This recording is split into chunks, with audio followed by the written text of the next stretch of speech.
Hi guys, it's great to be in front of you. Just a little bit of background. I've been running websites for the past 8 years that focuses on the creative industry in South Africa. So we showcase creative work, art, fashion, film, music, and everything in between. So today I want to share with you a little bit of insight about what we've seen happen in the creative industry in the past 8 years or so. It's grown tremendously. It has a massive impact on the economy in South Africa, and there's loads of opportunity with the creative sector.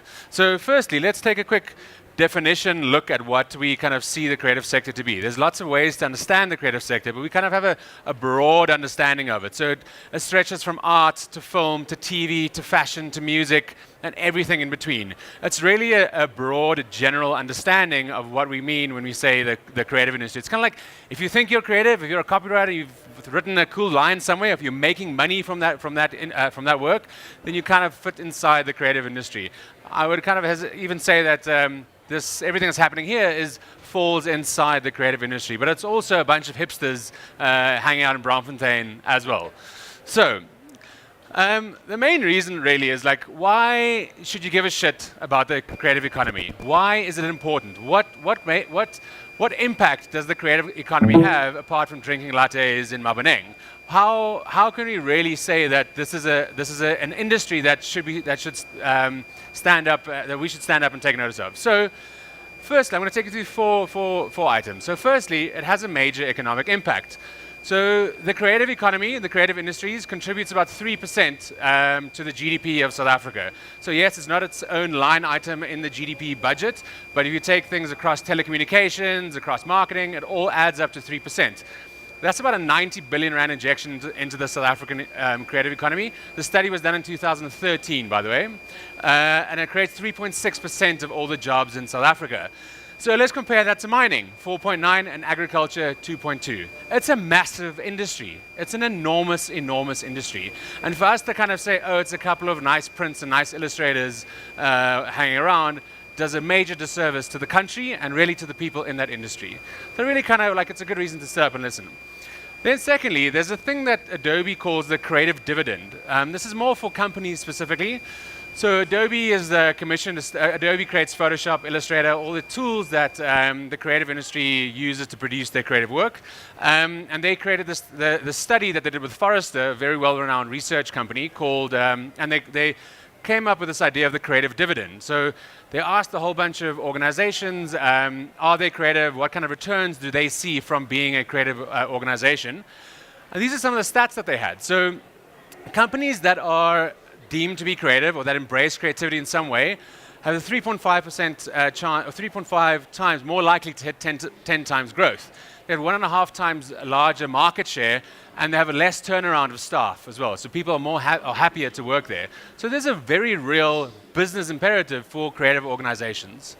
Even at the Cannes Lions, the chief marketing officer of McDonald's has said the work that wins at Cannes has a 52% higher return on investment. If that's not a case for creativity in organizations, I don't know what is. So then let's look locally again. So let's take a look at the impact of tourism. Design Indaba alone has contributed to 2.1 billion rand in the local economy in the 7 years that they ran their Expo program.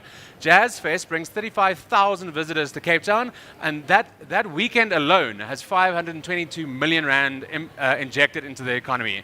So like, hey guys, we're here. Like, I'd like to say that the creative industry has a leg to stand on.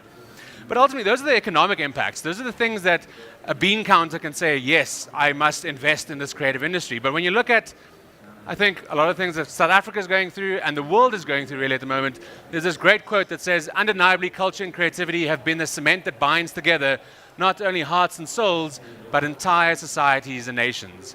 I think as part of a nation-building exercise, the creative world and the arts industry is definitely something to take note of. So we can definitely say that there's a very, very real impact being made by the creative economy in South Africa. Globally, yes, but even more so in South Africa. And the opportunity that exists is enormous.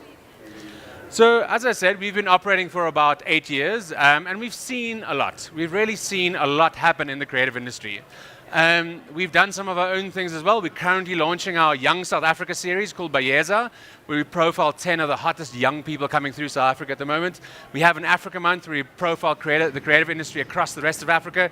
And we have a phenomenal conference called the Creative Women Conference happening in August. Tickets on sale in 2 weeks. Come. Yeah. And then we also have an agency that operates in the creative sector as well. So we've been running for about 8 years, and we really started because we didn't see our peers were creating work, and we didn't see our friends having an access to a market. They couldn't have a place where they could kind of broadcast their work. You couldn't get onto TV. Remember, this was in 2008. So at that time, Facebook didn't exist, blogs didn't exist, Tumblr didn't exist. There were a couple of blogs. We started as a blog, but we've really seen like this world kind of grow in the creative community. And since then, we've kind of become an organization that I think has helped the creative industry a lot. As we've profiled new people, they've grown, and we've managed to feature them again. So collectively, we have to fight against the massive cinema screen happening on the other side. I'm sorry about that, but in the 8 years that we've grown, we've profiled a lot of young, great people that are now in really big established places. So we do like to kind of brag a little bit and say, just kind of highlight some people that we've done. So like I said, we've been following this creative journey, the creative people in the creative industry for the past 8 years. And really, I suppose what I'm trying to do now is to kind of tell you that I know what I'm talking about, or that we know what we're talking about. Tony Gum is a phenomenal artist. Here she is in Vogue, being classified as the coolest girl in Cape Town. They picked that up from an article that we wrote about 6 months before. I See a Different You are a phenomenal trio of photographers in a creative agency. They've been doing work for Dazed, Levi's, Jeep, amongst others. We did some of our first work and their first work together. And then Suzelle DIY, here you can see when we profiled Suzelle DIY right at the start there, and then when the rest of South Africa picked up. So you can really see that we profile people at the start of their careers. We're kind of on the pulse of who's doing what and who's going to be making it big in the next 3 months, 6 months to 2 years. In no way, shape, or form are we saying that we made these people. We're not claiming that at all. We were just the first organization to really pick them up and see that these are the cool people that are doing stuff. And that's kind of the credibility that we have in the industry and the kind of research and work that we've been doing in this industry. And then it's kind of helped along the way that we've picked up some awards for this as well. So we've been ranked as we've been awarded the best arts and culture blog in Africa 2 years running.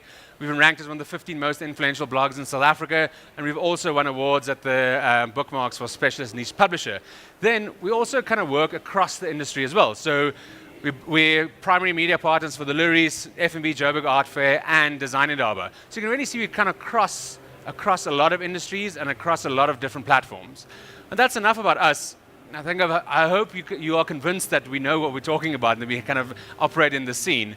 I want to go through 5 different lenses to view the creative industry in. These are the 5 driving forces that we see is pushing the creative industry forward. People that are doing amazing stuff, organizations that are connecting the community in South Africa, and events that have grown in the past few years. So firstly, let's take a look at platforms. Creative Cape Town is an organization in Cape Town. They run a number of platforms. They've got the CCDI, which is they run a fab lab where you as a young maker, so you're a furniture designer or a lighting designer or anything like that, you can go to the fab lab and get your products made at the fab lab at a very, very low cost. They also run things like the Creative Cape Town blog, and they also profile other events happening in Cape Town at the time. BASA is Business Arts South Africa. BASA connects business and the arts. So they provide a platform and a marketplace for arts organizations to find corporate funding. They also run a great program called Art Moves Me, and they also run the BASA Awards, which is basically the awards show for the arts in the corporate world coming together. VANSA is the Visual Arts Network of South Africa. It's a place where artists can find new opportunities like residencies, job opportunities. So you might be a corporate copywriter stuck in your pretty shitty corporate copywriting job writing Huggy ads. You can go to VANSA. If anyone is doing that, I apologize profusely, but there's a great opportunity for you somewhere else. You can go and find a job as a curator at a gallery and actually work with young, amazing new artists through VANSA. And then there's the South African Cultural Observatory, which runs a conference every year where they kind of take a barometer of the South African creative industry, all kind of NGO type organizations. Then in the professional world, so this is specifically for the advertising world, the Creative Circle is a great organization for creative directors and ad agencies. It's kind of a peer review system. They've got an award show as well. And then there's the IAB as well, which is the Internet Advertising Bureau of South Africa, primarily focused on the digital ad industry. So help setting standards, help providing access to market and kind of baseline guidelines for the digital creative industry. And they also run a great awards program called the Bookmark Awards. Then interestingly enough, there's been a lot of the investment in the creative industry has come from outside of South Africa. Other countries have phenomenal programs that they run in collaboration with the Department of Arts and Culture. The Goethe Institute, British Council, Pearl Visha, and the French Institute, and even the Dutchies do something as well. The British Council runs a great program called Connect ZA, where they bring UK-based artists to South Africa, pair them up with a South African artist, do work together, and then ship them back to Edinburgh or wherever else in the UK. It's a phenomenal exchange of great ideas and great people coming together. They also run a mentorship program. Pearl Visha also gives funding away for projects that help connect the South African development community, so the SADC region. And then let's talk about events. I think in the past 20 years or so, South Africa has grown up as an eventing platform. We no longer want to get pissed in a massive venue and just like listen to shitty techno. That's not what we want anymore. We want something that's stimulating, we want something that's exciting, that energizes us and ultimately connects us with other people. And we've seen some great events crop up in the past few years. Design Indaba is probably one of the longest standing events, 21 years running, phenomenal organization, phenomenal work in showcasing South African design to the world. Ravi Naidu, the founder of this, has done great work to take South African design and put South Africans on an international stage. First Thursdays and Infecting the City are great examples of creating increasingly access for general people into art galleries. So has anyone been to a First Thursday? Who has not been to a First Thursday? And where have the other people that have not raised their hand been? Have they kind of 1 foot in, 1 foot out? So First Thursdays is all the art galleries in a district are open, stay open till late. It's the first Thursday of every month. And First Thursday really helps people to kind of go into the gallery in a non-threatening environment, have a glass of wine, chat to some people. And that's really stimulated a night out in Cape Town, Joburg, Rosebank again. Infecting the City is a great week-long program in Cape Town where arts organizations, theater performers, musicians take over different areas of the city, and you kind of walk around St. George's Mall, and suddenly there's a massive performance happening in the street. These are all events that the cities are kind of facilitating and providing funding for. Our art fairs have grown incredibly well. We used to think that Joburg Art Fair was the only fair that South Africa could hold. It was the biggest art fair, actually held in the top floor here. A monster art fair, all the big galleries are there, and then suddenly the Cape Town Art Fair comes along and steals their thunder. It's amazing to have these two enormously great art fairs suddenly in competition with each other. Both of these provide access for South African artists to an international platform. We get amazing international attention on South Africa over this time. And then for those of us who can't afford a 100,000 Rand sculpture of a pair of balls hanging in your living room, there's the Turbine Art Fair. So the Turbine Art Fair is an affordable art fair. The works are capped at 25,000 Rand in artwork, and you can even buy great, phenomenal artworks for about 1,000 Rand. So it's a great entry mechanism for artists or people trying to buy great new art. It's also flipped itself into being more of a lifestyle event rather than like come and look at this art and be very serious while you drink your wine. It's fun for kids to come, it's fun for families, and it's over a longer period as well. And then similarly, we're seeing great markets and initiatives pop up in different places. Soweto is doing amazing stuff in the creative sector. The Low Crate Market is doing great stuff. There's great cycle tours that are happening through the city of people trying to connect style, fashion, and cycling together. And then obviously the guys at Thesis are doing great work in terms of fashion work and also connecting a community together. So then there's also 3 other events that are less focused on art and design and more focused on product and craft. 100% Design is an international platform that's come to South Africa, run by a platform agency. It's a great place to come and find great new decor and things for your house. It's kind of a response to Decorex, where you can buy creepy crawlies and stuff like that. Now you can buy beautifully designed creepy crawly, which is amazing. Handmade Contemporary is doing phenomenal work, creating a platform for South African craftisans and artisans. They've now, as we speak now, they have a South African exhibition happening, one of the biggest department stores in Paris. And likewise, the Winter Sculpture Fair is a phenomenal, huge, it's at Nyrox. Has anyone been to Winter Sculpture Fair? Do you love it? Sort of. Who has not been to the Winter Sculpture Fair?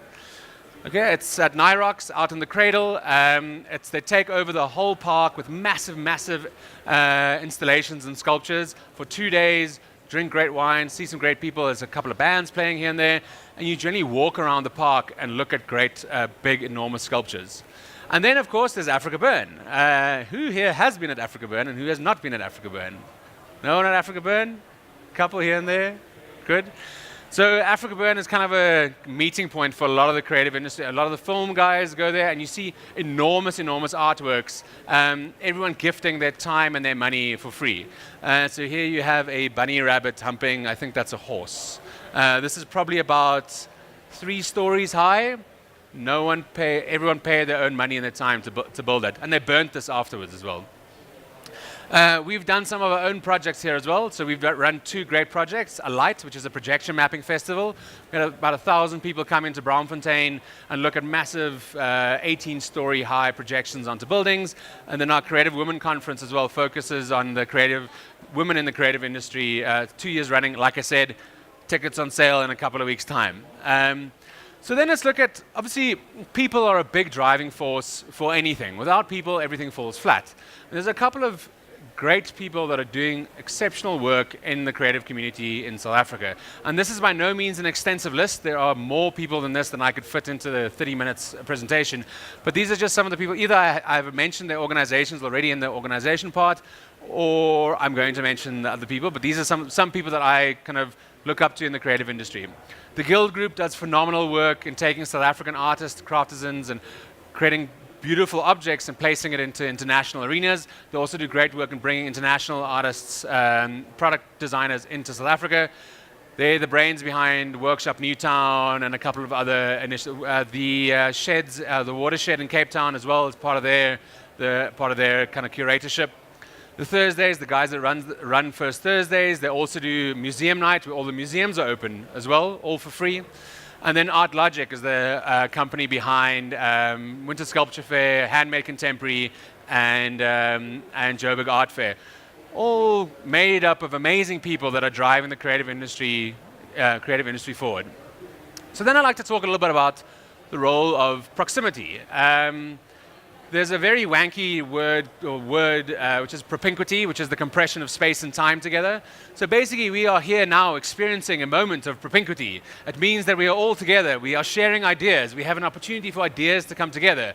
You know how when you go to a coffee shop and you're sitting and working in the coffee shop, or if you do work in the coffee shop and you find yourself there, and you're busy typing away, and a friend walks in and they start chatting to them about the latest work that you're doing, or they talk to you about the latest work that they're doing. And then suddenly there's a great opportunity that arises from it. So say you might be able to do their new logo design, or they are hosting an event that they might want you to supply posters for, whatever it might be. That kind of compression, meeting that person at the same place at that same time, is this idea of serendipitous discovery of people and ideas. So proximity is really a major, major factor in driving a creative industry forward. If we don't have the opportunity for ideas and people to be close to each other in one space, then we don't have the opportunity for those ideas to bump into each other and make beautiful idea babies. So really, creative placemaking is at the core of this idea. Placemaking is driving an agenda for change, growth, and transformation. And I think that's very, very important in society, in the South African context and society at the moment. Braamfontein is a great example. I moved to Joburg from Cape Town because of Braamfontein. I came to Braamfontein I came for a conference in 2008, stayed in Newtown for the conference, went out in Braamfontein that night, and was blown away by the music, the people, the culture. It was phenomenal. Remember back then, Kitchener's was literally like a dingy little bar. You had to walk over piss and shit in order to go take a pee yourself. It was terrible, but it was so cool. And now Braamfontein is in every single ad that you can find. Braamfontein is there. It's either Braamfontein or Maboneng, right? So Braamfontein has really become a place for young, emerging artists, designers, fashion designers, jewelry designers, young people to have their first retail store. That's what Braamfontein is really about. Keys Art Mile has just popped up in Rosebank. They're busy creating a whole strip, a whole mile of galleries and shops, as well as a co-working space for the creative community in South Africa. They also host the Great First Thursdays. If you've never been to First Thursdays, next First Thursday, go to Rosebank. Madex, obviously, everyone loves to speak about Madex, but they've done great work in creating a community of artists. They facilitate artist studios. They have an enormous program of public artworks in the Madex area, and they also look at creating lower rents, or they look at providing lower rents for artists and young designers who are having their first shop there. Woodstock and Salt River in Cape Town is going through a bit of a revival. I do understand that all these examples that I am giving you now have problems with gentrification. I do acknowledge that and understand that. But I do want to kind of give you an understanding of some of the other things that have happened in these spaces that contribute and sometimes add to a better society in the places. So Woodstock Exchange is actually originally the Woodstock Industrial Center. I had one of my first offices there. The guy has now started the Side Street Studios, which is right next door. There's also a whole bunch of other things that are popping up in that space as well. Artist studios, gallery spaces, factories for the creative production. And obviously co-working spaces are massive at the moment. I think that there's about, I can't even count them on one hand, the amount of co-working spaces that have popped up in the past year. If you don't have an office, it's a great place to go to. You pay a nominal amount per month, you have an office space, and you have other people that you can share ideas and networking with. They also often host events there as well. So this is a photo from the community center in Jan Smuts. Used to be with the old Warm and Glad. They've now flipped it into a co-working space, and they do a series of events there as well. So onto organizations. How am I doing for time? I think I'm running a little bit short. So which organizations are good connectors? Obviously 10 of 5. I mean, who else, you know? We've been running for 8 years. We play a role in connecting the creative community. But then there's other ones as well. There are 2 great directory listing sites. I did that ad. If you're looking for a filmmaker or a designer or a sound and motion guy, I did that ad as a great place. It lists a whole bunch of people that have worked on different advertising campaigns. And similarly, if you're looking for an agency to produce your work, Ramify.biz is a product from Mark Lives, which is a media and communications publication. And they list agencies that you can find to do your creative work at. Creative Nestings have done amazing work in the emerging space. They run a space called The Hive, based in Braamfontein. We've got a conference coming up that you should definitely go and check out if you can. They work with young creative entrepreneurs to give them a platform and access to market. Phenomenal work that the guys are doing there. So let's ask a question a little bit. These are all kind of, it feels like it's kind of civil society or like young entrepreneurs doing the work, or organized private sector that it's doing the work. How are corporates getting involved with this? They're actually doing pretty well. The work that Barca is doing is help give access for funding for arts organizations. So Nando's has the biggest art collection in South Africa. If you walk into any Nando's anywhere in the world, there's an artwork in that Nando's that's been originally commissioned or that the store owner has decided on. They run a program called Creative Block, where you can go and pick an artwork at any time. Their investment in the art is unparalleled by any other corporate, really. Liberty is recently investing in the art sector. They've been funding great, massive sculptures. They recently funded the Arch for the Arch that got launched at the Design in Durban. PPC, the cement guys, they run a program called the Imaginarium, where they get artists and designers to create beautiful sculptures or dresses or anything that's made out of concrete. And they have a great cash prize for the winner of the PPC Imaginarium.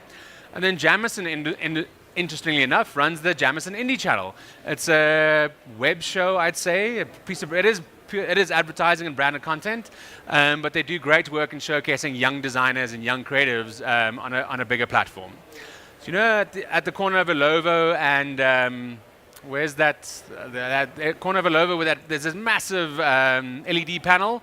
The Jamison Indie Channel runs on that screen there. So they've created a great platform for young artists. So ultimately, I want to ask, what are you guys doing in the creative sector? There's so much opportunity.